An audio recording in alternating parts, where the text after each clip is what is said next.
Halo teman-teman semuanya, kembali lagi bersama channel Integral Education di sini. Hari ini kita akan bahas soal pengetahuan kuantitatif persiapan UTBK SNBT 2024. Di sini kita pakai soal asli dari tahun-tahun lalu guys ya, 2022 sama 2021. Setelah sekian lama aku nggak upload video ya, kurang lebih sekitar 3 minggu atau malah sebulan atau bahkan lebih guys ya, aku nggak bikin video. Tapi kayaknya kita pertengahan April bakal ada kelas intensif ya persiapan UTBK 2024. Teman-teman kalau mau join silahkan update infonya di Instagram ya. Jadi mohon maaf aku baru bisa upload YouTube, bahkan TikTok juga aku baru upload sekarang guys ya, karena jadwal yang alhamdulillah semakin padat karena momennya mau UTBK nih. Cie yang kemarin keterima SNBP udah nggak perlu belajar UTBK lagi, ya nggak apa-apa teman-teman ya. Selamat yang udah diterima SNBP kemarin, dan ingat perjuangan kamu belum selesai sampai di sini karena kamu masih harus kuliah kan. Dan buat yang belum diterima di SNBP jangan menyerah, masih ada jalur SNBT, maksimalkan sebaik mungkin. Optimis, percaya diri, kerja keras dan berdoa, insya Allah akan lulus SNBT 2024. Nah, ayo kita bahas soalnya satu persatu dari nomor 1, 2, dan 3. Oke? Ya, kita mulai dari soal nomor 1 dulu. Diketahui barisan 1, 2, Y, terus bla bla bla, ini adalah barisan geometri. Oke, kalau kita tulis 1, 2, Y, bla bla bla gitu ya. Ini adalah barisan geometri nih. Nah, kalau barisan geometri berarti nanti dia akan punya apa? Akan punya rasio gitu kan, atau pengali atau pembaginya gitu ya. Kalau kita lihat ini rasionya udah sangat terlihat guys ya, karena 1, 2 ini kan kita kalikan 2 ya. Nah, jadi rasionya ketemunya 2 nih. Nah, berarti kalau saya tulis angka berikutnya siapa nih? Kan 1 ke 2 dikalikan 2 ya. 2 berikutnya kalikan 2 juga, berarti ketemunya 4 ya. Berarti Y-nya 4 nih. Tapi sih di sini Y-nya nggak kepake ya. Terus kita kalikan 2 lagi, ketemu 8 ya. Kita kalikan 2 lagi, ketemunya 16 ya. Kalau teman-teman mau lanjutin silakan. Terus diketahui 3,75 adalah rata-rata N suku pertama gitu ya. Berapakah nilai N? Nah, sekarang kita lihat. Kalau satu suku pertama itu siapa? Ya, satu suku pertama itu adalah 1 gitu kan.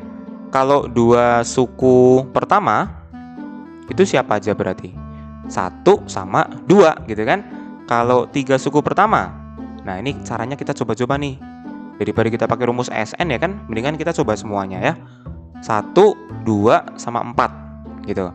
Nah, kalau 4 suku pertama, 4 suku pertama berapa nih?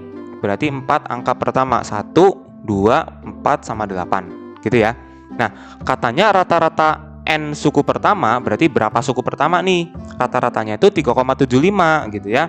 Nah, nilai N-nya berapa? Nah, kalau kita lihat, kalau nilai N-nya 1, berarti ini N-nya teman-teman ya. Nilai N-nya gitu ya. Ini nilai N-nya, nilai N-nya. Kalau satu suku pertama itu kan nggak mungkin gitu ya, nggak mungkin nilai rata-ratanya itu 3,75. Lagian juga di opsi nggak ada jawabannya sih. Ya udah, sebenarnya ngapain kita pakai N-nya 1 ya, langsung aja ke 2 kali ya. Nah, kalau kita lihat yang N-nya 2, rata-rata 2 suku pertama, bener nggak 3,75? Kalau kita hitung 1 tambah 2 dibagi 2, berarti ketemunya kan atasnya 3. 3 dibagi 2 itu berapa? 1,5. Bener ya? Bener? Oke, bener. Nah, 1,5. Berarti salah teman-teman ya. Bukan 2 suku pertama. Nah, terus kita coba yang 3 suku pertama nih. Kalau 3 suku pertama berarti 1 tambah 2 tambah 4, tapi dibaginya dibagi dengan 3 ya, karena rata-rata ingat. Nah, berarti yang atas itu 3 tambah 4, 7 ya. 7 dibagi 3 berapa ketemunya? 2,3 3 3 3 terus aja 3 ngono ya. Ya, intinya bukan 3,75 kan. Nah, berarti kita coba yang selanjutnya nih, yang 4 suku pertama. Bener nggak rata-rata segitu? 1 tambah 2 tambah 4 tambah 8 terus dibagi 4. Oke, yang atas berapa? 1 tambah 2 3, 3 tambah 4 7, 7 tambah 8 15. 15 dibagi 4 ketemunya ternyata bener ya 3,75. Nah, ternyata rata-rata 4 suku pertama nih, yaitu nilai 3,75. Ya sudah, berarti nilai N-nya sama dengan 4 ya. Jawabannya yang C, teman-teman ya. Bisa? Bisa. Oke, gitu. Jadi ya, saya daripada kita pakai rumus SN, nanti kita harus mengulik pakai rumus AR pangkat N gitu-gitulah ya. Mendingan gak usah, kita coba satu-satu aja karena angkanya juga gampang ya. Oke, kita lanjut ke soal nomor 2 ya. Di sini PK, pengetahuan kuantitatif 2021 nih. Oke, ini persamaan logaritma. Aduh, siapa yang benci sama logaritma? Aduh, gimana nih cara ngerjainnya nih? Jika A log X tambah A log 2X plus 1 sama dengan B, dan X adalah nilai sin 30 derajat. Oke, nilai X-nya katanya nilai sin 30 derajat. Nah, berapa nilai sin 30 derajat? Ayo yang belum hafal tabel trigonometris. Aduh, hati-hati nih yang belum hafal ya, karena bentar lagi UTBK nih. Sin 30 derajat itu nilainya betul. Berapa? Setengah aja. Ya, awas loh, setengah aja ya nilainya ya. Ya, berarti nilai X-nya setengah nih. Berarti kalau kita tulis persamaannya, A log X ditambah A log X-nya langsung aku ganti setengah aja deh. Berarti ini A log setengah ditambah A log 2 kali setengah tambah 1 sama dengan B gitu ya. Nah, berikutnya kita biarin ini A log setengah ya, kita biarin dulu. Terus yang ini A log apa ini? A log, kalau ini kita lihat berarti 2 kali setengah itu 1 ya. 1 tambah 1 itu 2 sama dengan B. Oke, nah sekarang kita pakai sifat logaritma teman-teman. Siapa yang lupa nih sifat logaritma nih? Yuk kita ingetin. Dengan sifat perkalian ya teman-teman ya. Penjumlahan maksudnya, jadi perkalian. Kalau ada A log B ditambah A log C, maka teman-teman bisa kalikan siapanya? B sama C-nya gitu kan? Jadi A log B kali C. Nah, berarti di sini A log apa? Setengah dikali 2 gitu ya. Setengah dikali 2 sama dengan B. Ini kita kurungin supaya nggak lepas ya. Berarti ini A log apa ini? Setengah kali 2 adalah 1 ya. Sama dengan B. Nah, berikutnya kalau A log 1 sama dengan B ya, teman-teman juga pakai definisi logaritma juga nih. Definisi ya. Kalau ada A log C sama dengan B gitu ya, maka C sama dengan apa? A dipangkatkan dengan B, gitu kan? Berarti kita dapat di sini apa? 1 sama dengan A pangkat B. Oke, paham teman-teman ya? Jadi kita dapat ini nih. A pangkat B sama dengan 1 atau 1 sama dengan A pangkat B, sama aja ya. Nah, pertanyaannya ini nih, A pangkat 2021B. Nah, aku tulis di sini aja deh. A pangkat 2021B terus ditambah 1.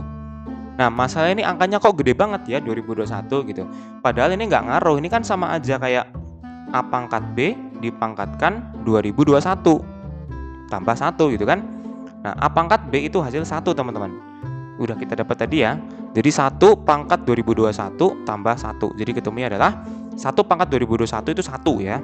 1 tambah 1, waduh ternyata soal SD, ya Allah soal SD guys ya. Enggak soal SD ya, ending-endingnya kayak soal SD aja gitu ya.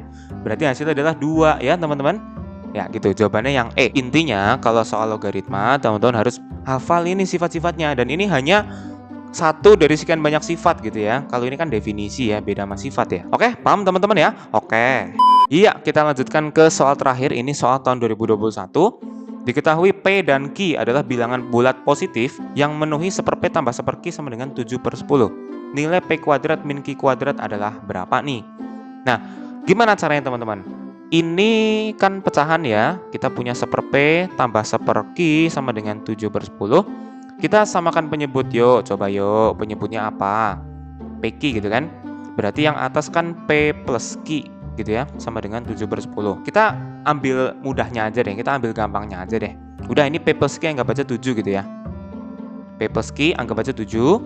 Terus PQ itu sama dengan 10. Nah, sekarang kalau kita lihat di sini P sama Q itu jelas dikasih di soal, bilangan bulat positif nih kata soal nih ya. Bilangan bulat positif. Berarti kita harus cari bilangan bulat positif yang kalau ditambahkan ketemunya 7, tapi kalau dikalikan ketemunya 10. Berapa sama berapa? Ayo. Iya, betul. Bilangannya adalah berapa? 2 sama 5 ya. Ya, betul 2 sama 5 ya.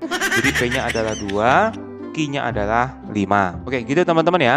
Dan di sini ternyata setelah saya amati lagi, ini kayaknya ada kesalahan soal ya. Mohon maaf teman-teman ya. Ini ada kesalahan soal. Ya, jadi ini pertanyaan bukan P kuadrat min Q kuadrat. Pertanyaannya itu adalah Q min P ya. Aku salah tulis guys tadi guys ya. Kok bisa salah tulis ini? Kenapa nulisnya nggak bener ya? Ya karena salah tulis itu tadi ya. Ya udah, berarti kan ketemu nih P-nya 2, Q-nya 5. Atau kalau misalkan dibalik kan sebenarnya bisa juga ya. Kalau misalkan P-nya dianggap 5 terus Q-nya dianggap 2 itu kan bisa juga ya. Berarti nanti kita dapat Q min P yang di sini itu hasilnya adalah 5 kurang 2, berarti berapa? 3. Kalau yang di sini Q min P-nya sama dengan 2 kurang 5 min 3 gitu. Nah, makanya di sini kita pilih yang jawabannya ada ya, yaitu yang C, jawabannya 3. Gitu teman-teman ya. Intinya di sini tolong teman-teman abaikan kesalahan pengetikannya ya, teman-teman. Lihat aja bagaimana cara untuk menemukan bilangannya. Ya, intinya kan cuma tinggal nyari angka doang nih. Yang ditambah ketemunya 7, terus yang di dikalikan ketemunya 10 gitu teman-teman ya. Oke teman-teman, sekian dulu untuk video pembahasan kali ini. Untuk teman-teman jangan lupa follow terus Integral Education untuk mendapatkan informasi lainnya. Subscribe channel YouTube Integral Education untuk mendapatkan video-video pembahasan, dan semoga aku bisa sering upload video ke teman-teman semuanya via YouTube, via TikTok, biar teman-teman bisa belajar. Semangat menjalani UTBK 2024 karena waktunya tinggal 1 bulan lagi guys. Ingat ya. Oke, sampai jumpa di video selanjutnya. See you and goodbye. Dadah.